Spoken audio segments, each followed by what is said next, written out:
Yerusalem, bagaimana dia dilulukan sebagai seorang raja. Dan daun palma seperti kita pegang, kita mempunyai kebiasaan daun seperti ini. Sementara yang lain tadi juga diterangkan bahwa ranting-ranting daun, jadi bisa daun apa saja yang ada sebagai pegangan untuk mengelulukan, untuk diangkat, menyambut sang raja bersama terhadap itulah. Lalu juga ada kain yang diamankan karena sang raja lewat, menganggap bahwa dia anggap ini sebagai permadani sang raja lewat. Tapi justru ironis, bahwa Tuhan Yesus dilulukan sebagai seorang raja memasuki kota Yerusalem dengan menunggang keledai. Mengapa tidak kuda? Kuda kan lebih gagah, dan itu yang para prajurit dan juga raja-raja yang menggunakan kereta yang ditarik dengan kuda lebih cepat, lebih gagah dan lain sebagainya. Tetapi mengapa mesti keledai? Keledai betina sebagai yang binatang dia lebih kecil daripada kuda dan tidak bisa lari cepat, maka dia dikenal sebagai kendaraan beban untuk mengangkut beban. Jalannya tenang tanpa sesama.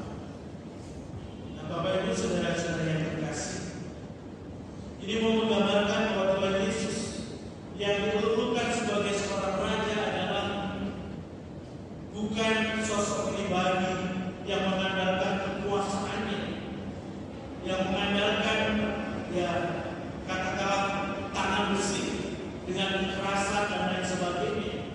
Tapi sebaliknya adalah sosok seorang raja yang lemah lembut, yang rendah hati, yang tidak mencari popularitas, tetapi dia yang mau dekat dengan umatnya, mau dekat dengan bangsanya. Karena itu dia datang memasuki Yerusalem, menawarkan kedamaian, sehingga dia juga dikenal sebagai raja damai.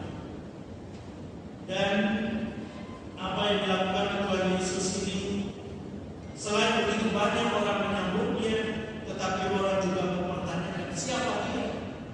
Karena mungkin sebelumnya tidak pernah tahu bahwa ada orang yang diperlakukan seperti itu, sehingga bertanya-tanya siapa dia.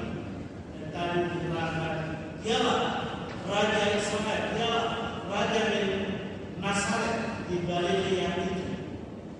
Dan Bapak Ibu saudara-saudari, maka perayaan Minggu Palma ini kita bersama-sama lewat perayaan ini sekaligus menghadirkan kembali Yesus sebagai Raja kita, sebagai pemimpin kita yang mengarahkan kehidupan kita, yang menawarkan kedamaian dan keselamatan.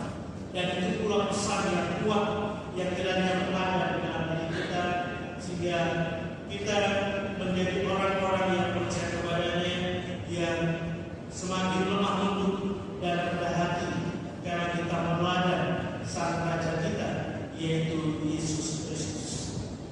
Karena itu Bapak Ibu saudara-saudara yang terkasih, marilah kita mencontoh kalayak di Yerusalem yang mengeluh-elukan Yesus, dan